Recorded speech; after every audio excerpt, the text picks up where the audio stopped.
Salut à tous, bienvenue dans votre JT du mardi 7 avril et voici les titres qui seront développés dans cette édition. Qui dit Pâques dit lapin, chocolat et chasse aux œufs. On prendra donc la direction de la pépinière de Gravelines où près de 2500 jeunes prédateurs et leurs parents se sont jetés sur 8000 chocolats déjà dévorés depuis. Il y a une autre tradition lors du week-end pascal depuis quelques années, c'est aussi le tournoi international de mini-basket à Bourbourg, un mondial qui a même accueilli un All-Star Game comme dans les plus grands championnats mondiaux. Et on terminera ce journal à Bourbourg puisque là-bas il n'y aura pas de vol d'œufs en chocolat et moins de délinquance, du moins c'est ce qu'on espère grâce au dispositif voisin vigilant. Comme tous les dimanches de Pâques, la ferme d'animation éducative des Rives de l'Aa organise sa traditionnelle chasse aux œufs à la pépinière et une édition 2015 qui a eu une affluence record. Patrice Bernard y était et il a évité l'indigestion. Ils étaient entre 2000 et 2500 personnes à s'être déplacés à la pépinière pour la chasse aux œufs. Un succès sans doute dû au beau temps de cette année. Là, on n'a plus de tickets, donc c'est vraiment que ça a bien marché. Le soleil est avec nous. Donc on a mis à peu près 8000 œufs dans la pépinière. Cette année, on a mobilisé donc 27 bénévoles pour les 5 portes donnant accès à la pépinière. Mais c'est vrai que c'est un lieu magique, il fait beau, donc c'est la promenade dominicale. Posés sur l'herbe, sur le bord des chemins ou dans le creux des arbres, les œufs en chocolat ne faisaient pas long feu avant que les enfants s'en emparent. Au début, cette façon, on en trouvait plein, mais là, on est un petit peu en galère, quoi. C'était un petit peu dur. Pourquoi c'était dur?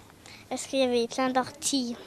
Au début, c'était facile parce comme on était dans les premiers à arriver, du coup, quand on venait les chercher, c'était très facile.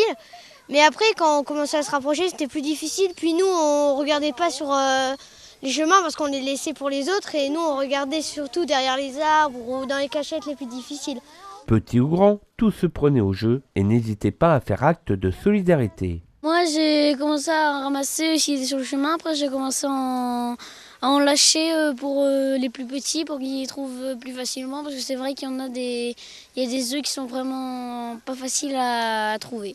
Et même quand les enfants ne s'entraidaient pas, personne ne repartait les mains vides. Les bénévoles offraient aux enfants malchanceux suffisamment d'œufs en chocolat pour leur redonner le sourire. Durant les 3 jours du week-end de Pâques, la cité bourbourgeoise a accueilli le mondial mini-basket, l'événement phare du Sporting Club Basket Bourbourg qui réunit plus de 240 jeunes de toute l'Europe. Un des moments phares de cet événement était d'ailleurs le All-Star Game, un match qui réunit les meilleurs joueurs de toutes les équipes présentes, comme en NBA ou en Pro A, un reportage de Patrice Bernard.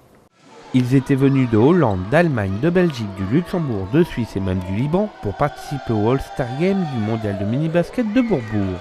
Les 10 meilleurs joueurs de basket poussins étrangers ont affronté les 10 meilleurs joueurs poussins français dans une ambiance à l'américaine. L'idée, toute simple, les matchs de NBA, on s'est dit les gamins adorent ça, on va essayer de reproduire la même chose pour les gamins. La salle dans le noir complet, jeu de lumière, présentation, show, on fait venir un groupe de double dutch, c'est du saut à la corde acrobatique, c'est vraiment le spectacle et la fête. Du côté des Français, on pouvait retrouver des jeunes de Gravelines, Bourbourg, Calais, Grande-Synthe, mais aussi des joueurs de Nanterre et d'ailleurs. Un moment riche en émotions pour ces jeunes qui apprennent leur sélection qu'au dernier moment. En fait, les joueurs ne sont pas au courant qu'ils sont sélectionnés. On veut vraiment le dire à la dernière minute. C'est une surprise pour les gamins parce qu'on estime que c'est une récompense.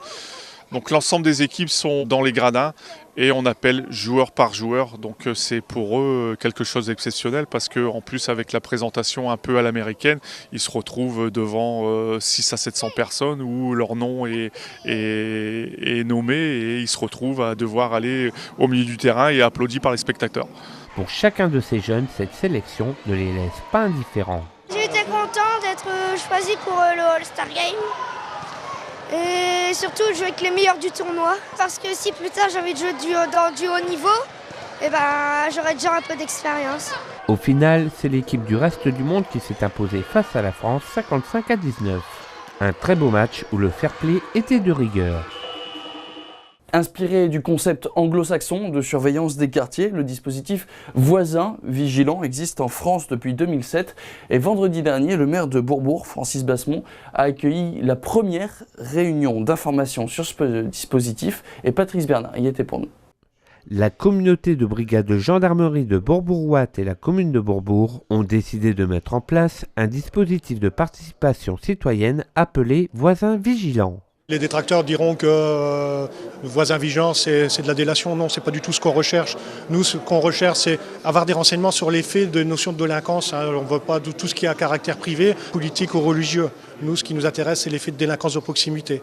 Combattre les méfaits de vol et vol de véhicules et cambriolage. Déjà 10 communes dépendantes de cette communauté de brigades de gendarmerie ont signé ce protocole en 2014. En 2015, les 4 communes restantes s'inscriront dans ce dispositif, dont Bourbourg. C'est une commune qui, certes, n'a pas une délinquance importante, qui est même en baisse depuis 2 ans. On a quand même une délinquance de proximité qui est en baisse de 19% depuis 2 ans. Mais donc, éventuellement, je pense que ce dispositif est très intéressant pour renouer des relations de bon voisinage, renouer du lien social et notamment un partenariat gendarmerie-concitoyens. Parallèlement à ce dispositif, la commune de Bourbourg va installer de la vidéosurveillance pour sécuriser la population. Il y a un gendarme référent qui est basé à l'avenue de l'Oldas et qui nous a donc fait une étude, un diagnostic, si vous voulez, en ce qui concerne la commune, et nous suivons ses prescriptions. Et je le disais, il y aura de la vidéosurveillance qui va être mise en place à proximité du quai des Capucins. Il y a quand même 230 logements. Et puis aussi près du collège Jean Jaurès, la rue Verte, où il y a aussi la résidence Olivier Varlet, une maison de retraite à proximité. Donc on a ciblé, si vous voulez, quelques endroits de Bourbourg susceptibles de recevoir de la vidéoprotection. Cet équipement sera mis en place sur la fin d'année 2015. D'autres réunions d'information sur le dispositif Voisin Vigilant seront organisées dans les autres quartiers bourbourgeois à des dates qui ne sont pas encore définies. Voilà, c'est la fin de ce journal. Merci à tous de l'avoir suivi. Tout de suite, vous avez rendez-vous avec un autre événement important de ce week-end, Pascal. C'est la bande de Bourbourg, la dernière du Sivom pour cette édition 2015 du Carnaval. Et donc, c'est tout de suite dans votre plein phare préparé par Patrice Bernard. Quant à moi, je vous retrouve donc jeudi pour un nouveau JT. Très bonne soirée à tous sur Delta TV.